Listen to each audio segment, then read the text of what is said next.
गगन GS study point पर आप सभी का स्वागत है। यूपीएसआई 2025 के लिए जीके जीएस में हम लोग पढ़ रहे हैं दोस्तों भारतीय संविधान, जिसकी आज है 14वीं क्लास। और आज की क्लास में हम लोग पढ़ेंगे आपातकालीन प्रावधान या इमरजेंसी प्रोसीजर के बारे में।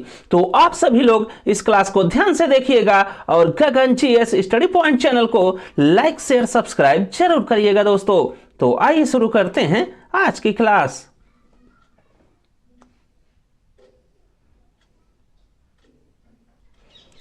तो आपातकालीन प्रावधान में दोस्तों आप लोग सबसे पहला पॉइंट यह ध्यान में रखिएगा कि भारतीय संविधान में आपातकालीन प्रावधान मुख्य रूप से जर्मनी के वाइमर संविधान से लिया गया है। और आपातकाल के दौरान दोस्तों जो फंडामेंटल राइट या मौलिक अधिकारों का निलंबन हो जाता है वो भी दोस्तों प्रावधान किया गया है भारतीय संविधान में जर्मनी के वाइमर संविधान से। तो इस बात को आप लोग ध्यान में रखिएगा कि भारतीय संविधान में आपातकालीन प्रावधान को मुख्य रूप से लिया गया है जर्मनी के वाइमर संविधान से। और आपातकाल के दौरान जो फंडामेंटल राइट या मौलिक अधिकारों का निलंबन हो जाता है दोस्तों वो भी प्रावधान किया गया भारतीय संविधान में जर्मनी के संविधान से। फिर अगला पॉइंट आप लोग ध्यान में रखिएगा कि गवर्नमेंट ऑफ इंडिया एक्ट 1935 या भारत सरकार अधिनियम 1935 का भी आपातकालीन शक्तियों के ढांचे पर प्रभाव है। तो आपातकाल से दोस्तों आप लोग दो चीज जरूर ध्यान में रखिएगा कि आपातकालीन प्रावधान मुख्य रूप से जर्मनी के वाइमर संविधान से लिया गया है और आपातकाल के दौरान मौलिक अधिकारों का जो निलंबन हो जाता है वो भी लिया गया है जर्मनी से। बाकी भारत सरकार अधिनियम 1935 का भी आपातकालीन शक्तियों के ढांचे पर प्रभाव है। फिर अगला पॉइंट आप लोग ध्यान में रखिएगा कि आपातकालीन प्रावधान को दोस्तों भारतीय संविधान में दिया गया है संविधान के भाग 18 में और आर्टिकल या अनुच्छेद 352 से लेकर 360 तक।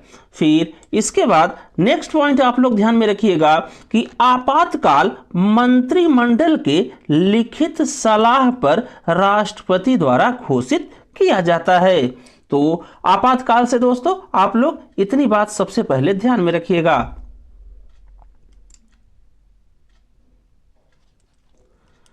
फिर इसके बाद आगे आप लोग ध्यान में रखिएगा कि जो आपातकाल होता है दोस्तों या जो इमरजेंसी होती है ये होती है तीन प्रकार की। पहला हो गया राष्ट्रीय आपातकाल या नेशनल इमरजेंसी और इसे दिया गया है भारतीय संविधान के अनुच्छेद 352 में। और दूसरा हो गया राष्ट्रपति शासन या जिसे दोस्तों राज्य आपातकाल भी कहते हैं या प्रेसिडेंट रूल और इसे दिया गया है भारतीय संविधान के अनुच्छेद 356 में। और तीसरा हो गया वित्तीय आपातकाल या फाइनेंशियल इमरजेंसी और इसे दिया गया है अनुच्छेद 360 में। तो जो इमरजेंसी या आपातकाल होता है वो होता है दोस्तों तीन प्रकार का, जिसमें पहला हो गया राष्ट्रीय आपातकाल या नेशनल इमरजेंसी जिसे दिया गया है भारतीय संविधान के अनुच्छेद 352 में। और दूसरा हो गया राष्ट्रपति शासन या प्रेसिडेंट रूल और इसी को कहा जाता है दोस्तों राज्य आपातकाल और इसे दिया गया है भारतीय संविधान के अनुच्छेद 356 में। और तीसरा हो गया वित्तीय आपातकाल या फाइनेंशियल इमरजेंसी और इसे दिया गया अनुच्छेद 360 में।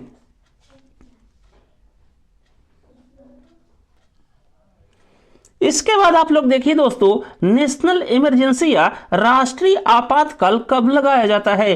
तो इसके लिए तीन कंडीशन है दोस्तों जब नेशनल इमरजेंसी या राष्ट्रीय आपातकाल लगाया जाता है। तो पहली कंडीशन यह है दोस्तों कि जब एक्सटर्नल एग्रेशन या बाह्य आक्रमण हुआ हो अपने देश पर तब राष्ट्रपति महोदय नेशनल इमरजेंसी लगा सकते हैं। दूसरा है यदि दोस्तों वार या युद्ध की कंडीशन है तब भी नेशनल इमरजेंसी या राष्ट्रीय आपातकाल लगाया जा सकता है।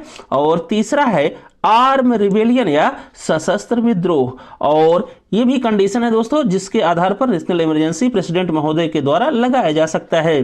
बाकी आर्म रिबेलियन या सशस्त्र विद्रोह से आप लोग यह ध्यान में रखिएगा कि पहले दोस्तों इसके स्थान पर हुआ करता था इंटरनल डिस्टर्बेंस या आंतरिक विद्रोह और इसको दोस्तों 44वें संविधान संशोधन 1978 के द्वारा कर दिया गया आर्म रिबेलियन या सशस्त्र विद्रोह। तो इतनी बात आप लोग नेशनल इमरजेंसी से सबसे पहले ध्यान में रखिएगा कि इसे लगाए जाने का आधार है पहला बाह्य आक्रमण, दूसरा युद्ध और तीसरा सशस्त्र विद्रोह। और सशस्त्र विद्रोह ये शब्द दोस्तों जोड़ा गया इंटरनल डिस्टरबेंस या आंतरिक विद्रोह के स्थान पर, और ये जोड़ा गया दोस्तों 44वें संविधान संशोधन 1978 के द्वारा।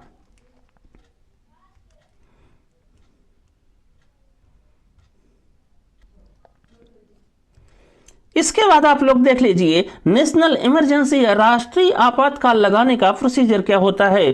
तो नेशनल इमरजेंसी या राष्ट्रीय आपातकाल लगाने के लिए दोस्तों पीएम मतलब प्रधानमंत्री और उनका मंत्रिमंडल या कैबिनेट ये दोस्तों रेकमेंड करता है, सलाह देता है प्रेसिडेंट महोदय को या राष्ट्रपति महोदय को इमरजेंसी लगाने के लिए।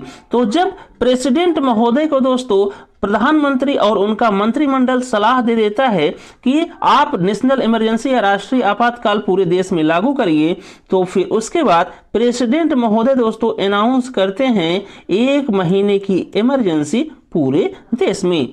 फिर इसके बाद इस 1 महीने के अंदर दोस्तों यदि वो नेशनल इमरजेंसी का विधेयक दोस्तों अपने पार्लियामेंट या संसद से स्पेशल मेजॉरिटी के द्वारा दोस्तों पास कर लिया जाता है, तो फिर उसके बाद पूरे भारत में दोस्तों 6 महीने के लिए इमरजेंसी लग जाएगी। और फिर अगर दोबारा से दोस्तों इस इमरजेंसी पीरियड को बढ़ाना है तो इस 6 महीने के भीतर फिर से दोस्तों उस विधेयक को, इमरजेंसी वाले विधेयक को अपनी पार्लियामेंट या संसद से स्पेशल मेजॉरिटी के द्वारा दोस्तों दोबारा से पास कराना होगा, और फिर उसके बाद फिर लग जाएगी दोस्तों पूरे देश में 6 महीने के लिए इमरजेंसी।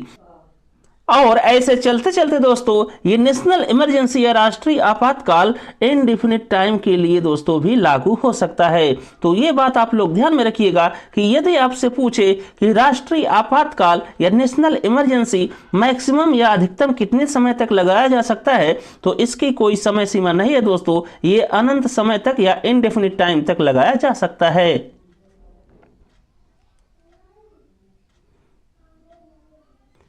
इसके बाद आगे आप लोग देखिए इफेक्ट ऑफ नेशनल इमरजेंसी या राष्ट्रीय आपातकाल का प्रभाव क्या होता है। तो इसमें दोस्तों पहला हो गया एग्जीक्यूटिव इफेक्ट या कार्यकारी प्रभाव, दूसरा हो गया लेजिस्लेटिव इफेक्ट या विधायी प्रभाव, और तीसरा हो गया फाइनेंशियल इफेक्ट या वित्तीय प्रभाव। तो मतलब ये समझिएगा दोस्तों आप लोग कि राष्ट्रीय आपातकाल के दौरान जितने भी पावर होती हैं सब दोस्तों किसके पास हो जाएगी, तो वो हो जाएगी दोस्तों सेंट्रल गवर्नमेंट के पास।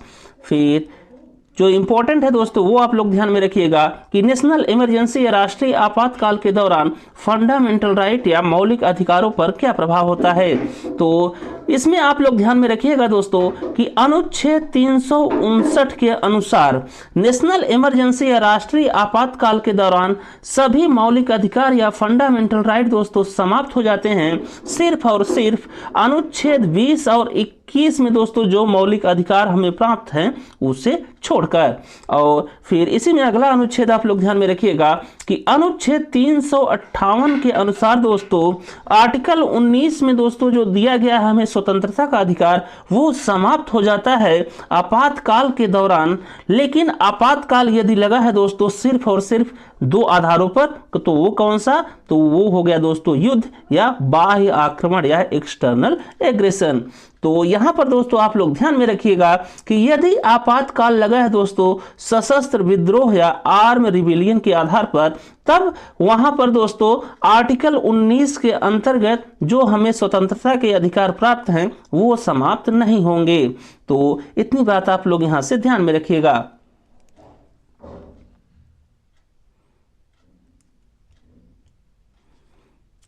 इसके बाद अगला पॉइंट आप लोग नेशनल इमरजेंसी से ध्यान में रखिएगा कि अपने देश में पहली बार दोस्तों नेशनल इमरजेंसी या राष्ट्रीय आपातकाल लागू हुआ 1962 में, और ये लागू है दोस्तों चीन के आक्रमण के दौरान।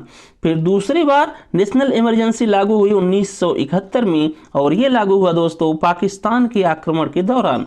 और तीसरी बार नेशनल इमरजेंसी भारत में लागू हुई दोस्तों 1975 में इंटरनल डिस्टरबेंस या आंतरिक विद्रोह के चलते।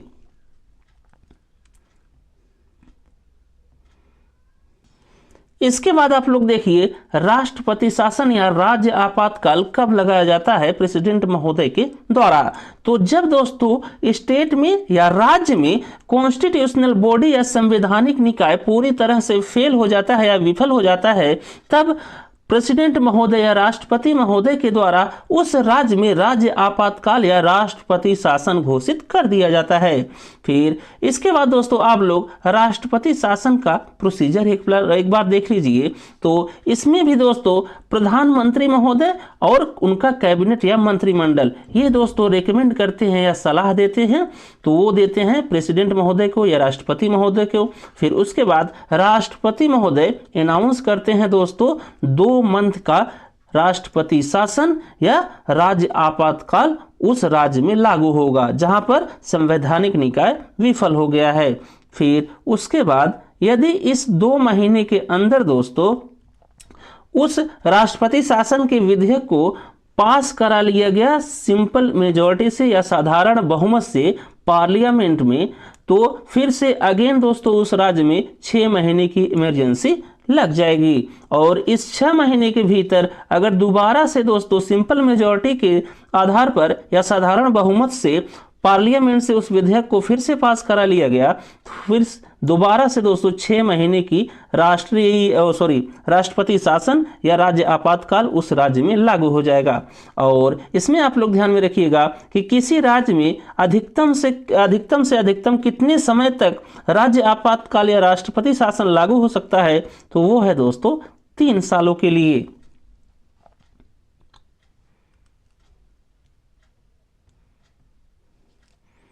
इसके बाद नोट्स में दोस्तों आप लोग ध्यान में रखिएगा राष्ट्रपति शासन या राज्य आपातकाल में कि सबसे ज्यादा समय के लिए प्रेसिडेंट रूल या राष्ट्रपति शासन लगा दोस्तों, तो वो लगा पंजाब में 5 सालों के लिए। और सबसे ज्यादा बार दोस्तों प्रेसिडेंट रूल या राष्ट्रपति शासन लगा तो वो लगा दोस्तों उत्तर प्रदेश राज्य में, और ये लगा 10 बार। और तीसरा पॉइंट आप लोग ध्यान में रखिएगा कि सबसे कम समय के लिए प्रेसिडेंट रूल या राष्ट्रपति शासन लगा था, तो वो लगा दोस्तों कर्नाटक राज्य में, और यहां पर लगा 7 दिनों के लिए।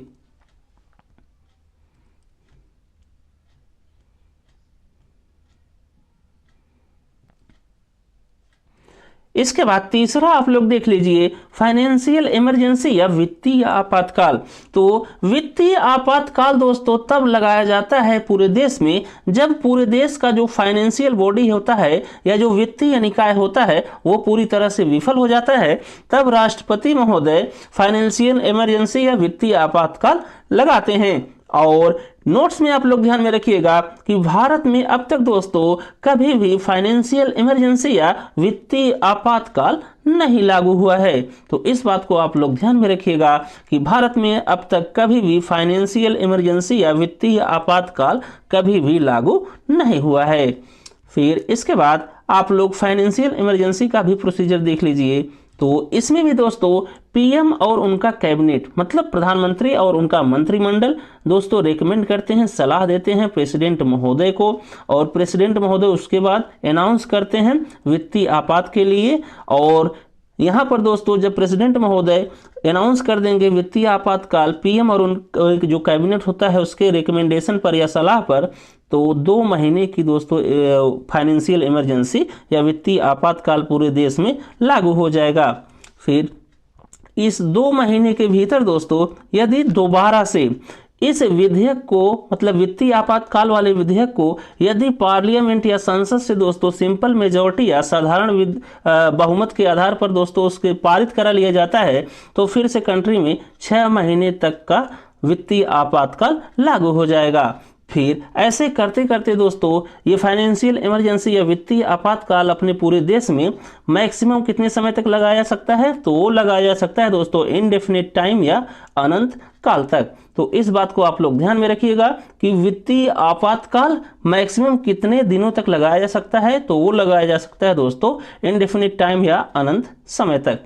तो यहाँ पर एक चीज आप लोग ध्यान में रखिएगा दोस्तों कि जो अपना नेशनल इमरजेंसी है और फाइनेंशियल इमरजेंसी है, यहाँ पर दोस्तों जो मैक्सिमम ड्यूरेशन है जब तक ये दोनों आपातकाल लगाए जा सकते हैं तो वो है दोस्तों इनडेफिनिट टाइम। मतलब अनंत समय तक नेशनल इमरजेंसी भी और फाइनेंशियल इमरजेंसी दोनों लगाई जा सकती है। बाकी प्रेसिडेंट रूल या जो राज्य आपातकाल है दोस्तों, उसके लिए अधिकतम कितने समय तक वो लागू किया जा सकता है, तो वो किया जा सकता है दोस्तों मैक्सिमम 3 साल के लिए। तो इतनी बात दोस्तों आप लोग यहाँ पर ध्यान में रखिएगा। तो बस दोस्तों इस क्लास में बस इतना ही। यदि आपको हमारी यह क्लास अच्छी लगी हो तो आप सभी लोग गगन जीएस स्टडी पॉइंट चैनल को लाइक शेयर सब्सक्राइब जरूर करिएगा। Thank you. मिलते हैं नेक्स्ट क्लास में।